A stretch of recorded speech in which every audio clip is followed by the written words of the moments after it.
Welcome to Leaving a Legacy, where we dive deep into God's Word to find wisdom for today's world. Josh Thompson is the pastor of Legacy City Church in Los Angeles, California. Connect with us at legacyradio.com. Together, let's journey verse by verse, chapter by chapter, unlocking the deep truths of God's Word. This is more than just a study, it's a conversation with God's heart. I'm leaving a legacy, not fading fast. Through the storm and fire, built to last. In His hands I rise, I'm not alone. His strength in me's a cornerstone. In today's message, Pastor Josh is in 1 Samuel 20 with true friendship in a lonely world. We'll discover how godly friendships strengthen our faith and protect us in difficult seasons, reflecting the deep love that God desires for His people to experience and share with others. His strength in me's a cornerstone.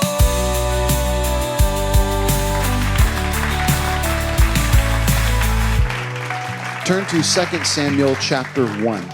Look at verse 23. Look at what David's saying at Saul and Jonathan's funeral. David sings this song at Saul and Jonathan's funeral. Sadly, they died together in war. Father and son, they died together on the same hill, on the same day. 2 Samuel 1:23, Saul and Jonathan, beloved and pleasant in their life. David singing this. In their death, they were not separated. They were swifter than eagles. They were mightier than lions.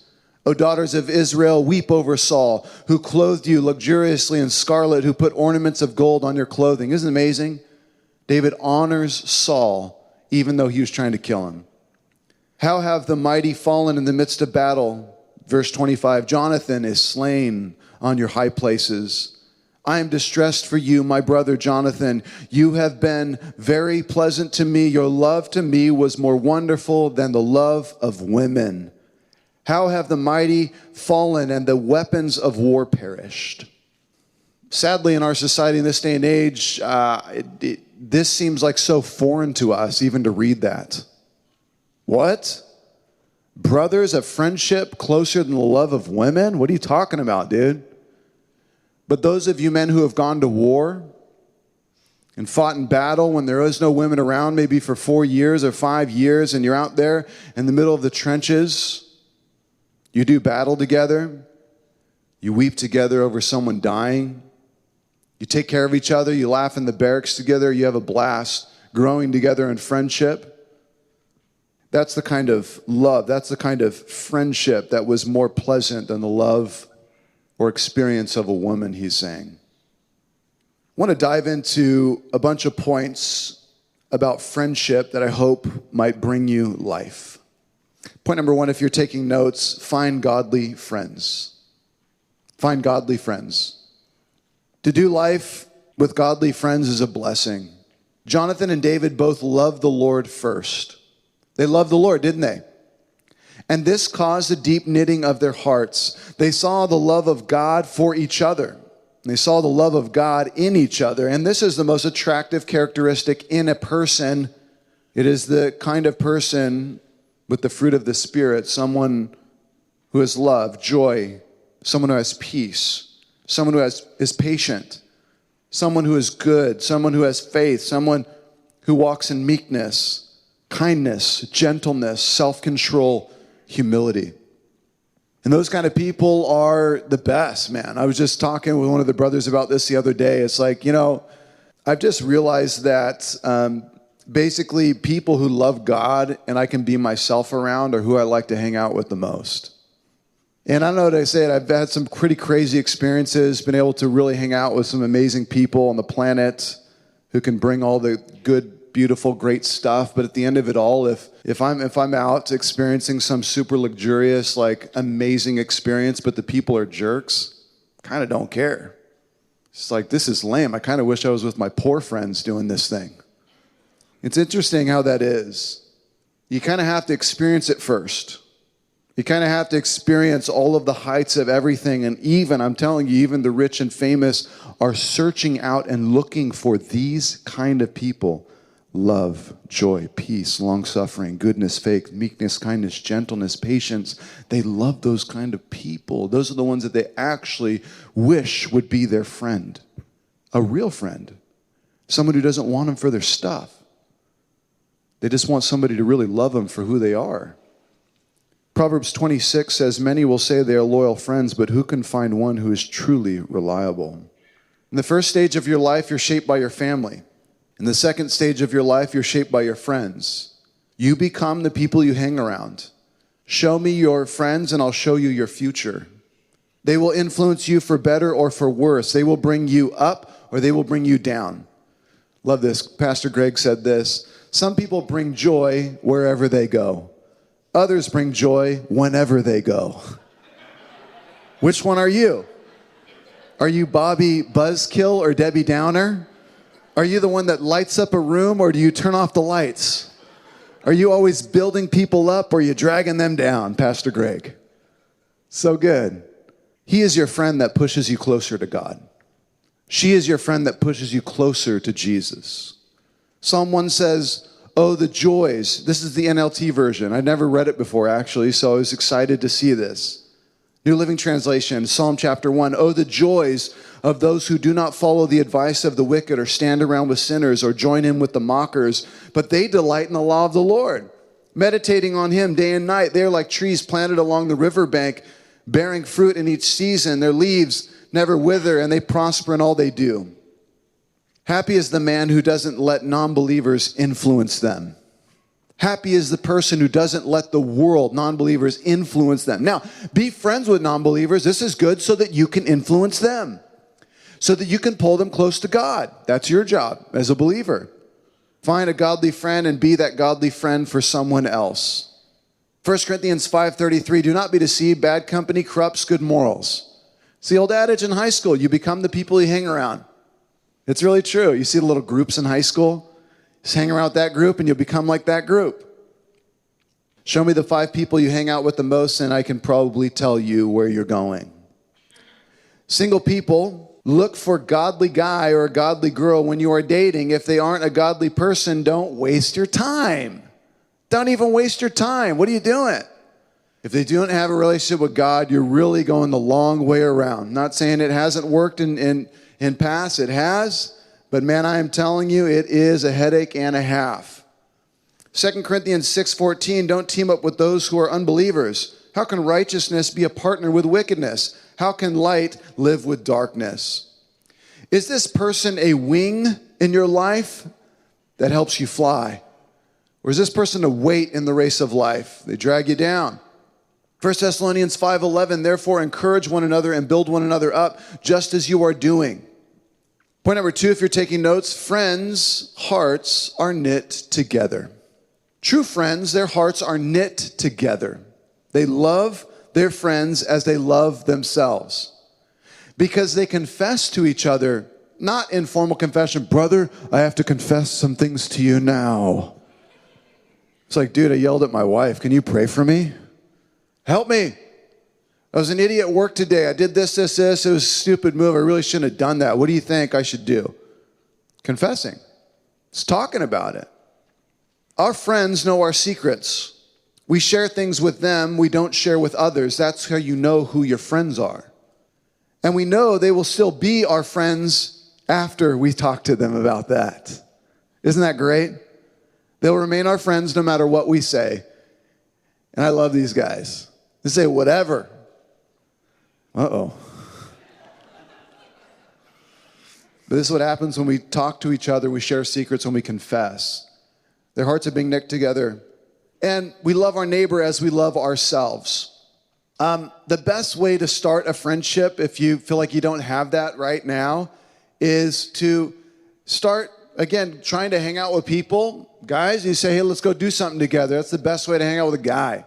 Really. Girls, you go get coffee, go get brunch, go hang out, go get some tea. I don't know what, you go get your nails done together, hang out. I'm not a girl, so I don't know, but guys, go play ball together, go work out together. I don't know, go do something together. Whatever you guys like to do, go do that thing. And the best way to start a friendship, this is how you test the waters. You start to bring down the wall just one brick at a time. You just share a small amount of what's going on in your life, just a little bit. Yeah, I was working through this. It's just a small form of secret or honesty about what's going on in your life. And as you're slightly vulnerable, you'll see if that's reciprocated. And as that's reciprocated, this exchange starts to take place. And if you look at a friendship that's been going on for 20 years, it's basically that on a very deep level. And so that's how you start a friendship. You have to be slightly vulnerable. And I know that's a risk, but you got to take the first step. Ladies, you got to take the first step. Brothers, you got to take the first step. You choose to share something going on in your week with them, and they're able to encourage you, help you. And then they share something going on in their life, and you're able to encourage them, instruct them, pray for them. And that is how this exchange of friendship begins. Does that make sense? It's really simple, but it's becoming foreign in this day and age. 1 Samuel 18, verse 1, we read it already, but that the soul of Jonathan was knit to the soul of David. Their hearts were knit. And Jonathan loved him as his own soul. We must take risks to love others the way we love ourselves, but what if they don't reciprocate? That's the gamble, isn't it? And that's the way it works. We have somehow lost this understanding. We have to put those things on the line in order for it to work. If you want to make friends, you got to be one to someone. Well, I need to love myself first. No, you don't. You already love yourself. Did you know that? Let me ask you this. When you take a picture with family or friends, who do you look for first in the picture? You look for you. Oh, that's not a good picture. I said, well, why? It's just not a good one. I can see this, the lighting and the way it's not a good one. Pastor Josh will be right back with part 2 of this sermon. You're listening to Leaving a Legacy. Here's a clip with Pastor Josh on the Stokehouse Podcast. Catch full episodes on YouTube, Spotify, and Apple Podcast. Welcome to the Stokehouse. It's time to get fired up. My high school geometry teacher still sends me letters to this day. Powerful guy. And I asked him, I said, Mr. J, give me the gold. Like you've been married all these decades, like what's the goods? He thought about it for a while and he looked at me and said, when my wife gets upset, I just try to look at her and say, honey, do you want an answer or do you just want a hug? Do you want an answer or do you just want a hug? I mean, who is this guy? He is Yoda. He's Jedi. It's so simple, but there's like 1,000 things under that. When you try to answer, you try to solve, it just messes everything up. And all they want to do is just vent to you for 20 minutes. Just say something. They just want a hug. Catch full episodes of the Stokehouse Podcast on YouTube, Spotify, and Apple Podcast. Today, we're thrilled to offer you a book, Honey and Gold, a powerful daily devotional by Pastor Josh Thompson that takes you chapter by chapter through the Gospel of John. And here's the best part. You can receive your own copy for a donation of any amount. Visit legacyradio.com to give. Let God's truth refresh your heart and guide your journey. Welcome back. Pastor Josh is continuing in God's Word. Let's jump right in and be encouraged as we grow together here on Leaving a Legacy. The Bible assumes that you already love yourself. Did you know that? Love your neighbor as what? As you love yourself. It assumes you already love yourself. And you feed and clothe and take care of yourself every single day, now don't you? The whole movement to love yourself is dangerous. The Bible never instructs you once, not one time in the whole Bible to love yourself. Never instructs you one time. That's called selfishness. Let me pull it back one set. Sure, take care of yourself. That is a given. Take care of yourself. This is a given. But no doubt you love yourself first. And we need to do the opposite, become selfless. That's loving others. Don't seek first your kingdom, your righteousness. Nothing will be added to you. That's the opposite of Jesus, who laid down his whole life for his friends. He did not seek his own interest. He did not love himself first. He loved himself last. He laid down his life for his people. You want real joy? J-O-Y, the acronym. Focus on Jesus first, then O, others, then Y, yourself last. Jesus, others, yourself. That brings joy. Friends have no problem giving each other time, resources, and help. We lay down our lives for each other. Someone needs help, they call you, they text you, you're right there. That's what a friend does, right? John 15:13, no greater love than this, than when someone lays down his life for his friend. Augustine said there is no better proof of friendship than to help our friends with their burdens. Your true friends will show up when you're in trouble, when you need some help. You need to do a phone call real quick. It doesn't need to be much. A good friend will drop everything to help you in a time of need. They will sacrifice. They will give you all they have to help you. Point number 3, true friends attempt to resolve their conflicts. Romans 12:18, as much as it is possible, live at peace with all men. Sadly, sometimes people talk about a person instead of talking to a person. That's not your friend.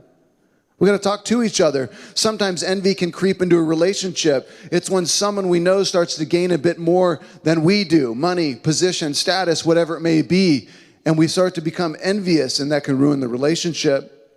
Aristotle said envy grows naturally in a relationship between equals. Envy is a small town sin. It breeds in proximity. Like, you're not envious of, like, I don't know, you're not envious of, like, Elon Musk. You're like, I wish I could be a billionaire like him. You're like, not really. I mean, you're not envious of, I don't know, some famous musician, like, oh, I can't believe he's that good, you know, or she's that good. It's always within close proximity. It's where we are, it's our peers. Even godly people would disagree at times. Paul to Peter, remember Paul confronted him. Can you imagine Paul and Peter confronting each other? Whoa. They talk to each other, and when you have conflict, you talk to the other person, not about the person. You don't talk about the person. You must go to the person and make sure it's true first. Most of the time, it's not. Proverbs 18:13 says, spouting off before listening to facts is both shameful and foolish. Only a fool answers a matter before they have heard it. Learn how to resolve conflict with your friends. Friends work through difficulty. Fight to resolve, not to win. Because if you win, you still lose. So fight to resolve, not to win. I want this friendship. I want to resolve the relationship. Pastor Greg Laurie said this: the first to apologize is the bravest.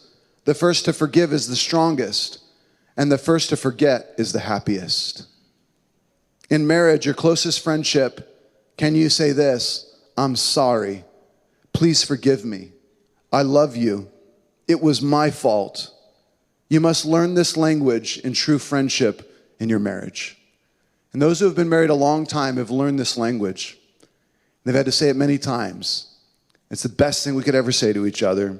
That's a real friendship. Point number 4, friends are loyal through thick and thin. Jonathan was loyal towards David in defending him to his father. King Saul told his followers to kill David.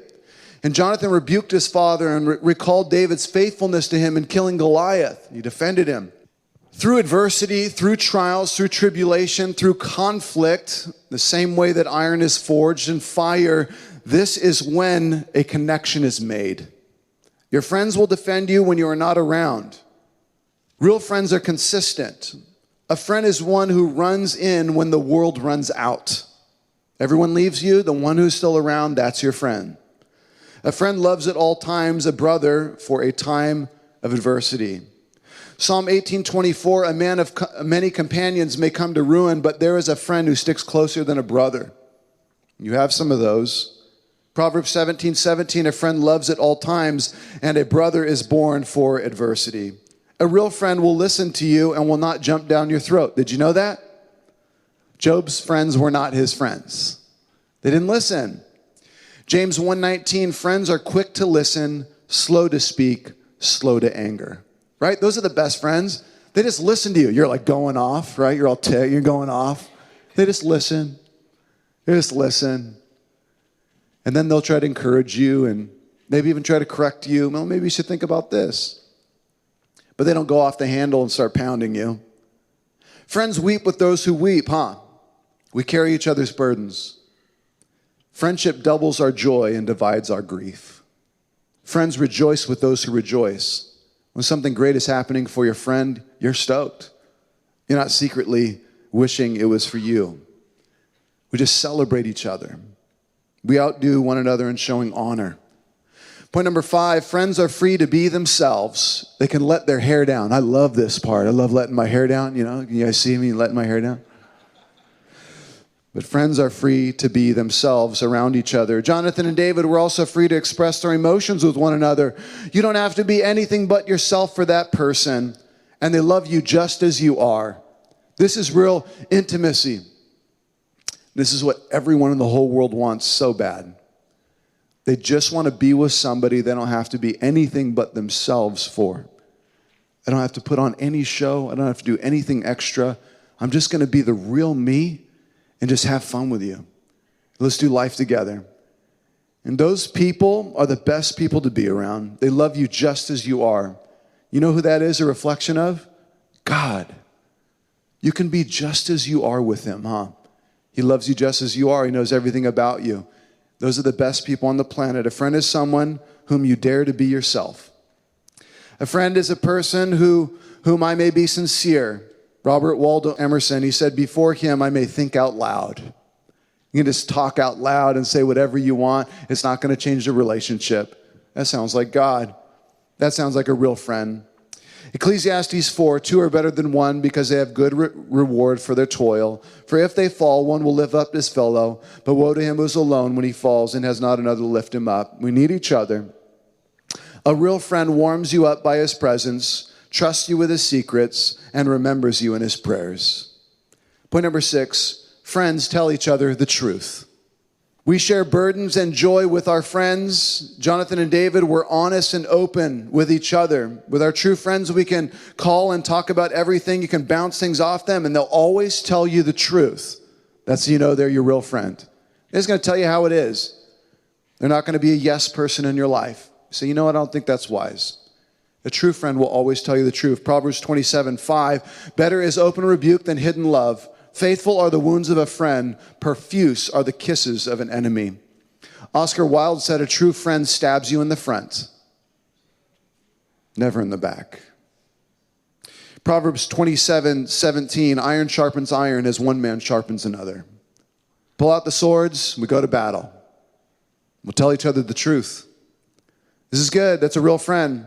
Homework, write down 10 people you spend the most time with this week. From work to home to church to the phone, wherever it is, and see which relationships give you life and which relationships take away from life. Write down these things. You have to spend time with people at work, and maybe they're taking life away from you. And then write down those who you don't spend the most time with, but you miss. You miss them. And you wish you spent more time with them because they bring you life. And figure out how to start spending more time with those people. It will bring you life, I'm telling you. Point number 7, and finally, Jesus is the perfect friend. John 15:12, this is my commandment, that you love one another as I have loved you. Greater love is no one than this, and someone lay down his life for his friends. Jesus said, you are my friends if you do what I command you. No longer do I call you servants. I don't call you slaves. For the servant does not know what his master is doing, but I call you friends. A friend keeps a secret, and Jesus keeps all your secrets, and he reveals his secrets to you. Psalm 25:4, the secret of the Lord is for those who fear him. God gives you his secrets too. I'm thankful for all the brothers in my life. It's important to surround yourself with people who really know you, not just those who are impressed by your achievements or status, but those who know the real you. People who will tell you the truth, speak into your life, pray for you, encourage you with sincere words. People you can laugh with in the moment, the real people in your life. Katie and I are so thankful for the family and friends who love us for who we are and have loved us for so long. One thing I've learned is you can't have true friendship without true, honest transparency. We love people we can be honest with, people we can trust. It's hard to find. I'm thankful the Lord has brought good men and women around us over the years. We can let our hair down, have some fun.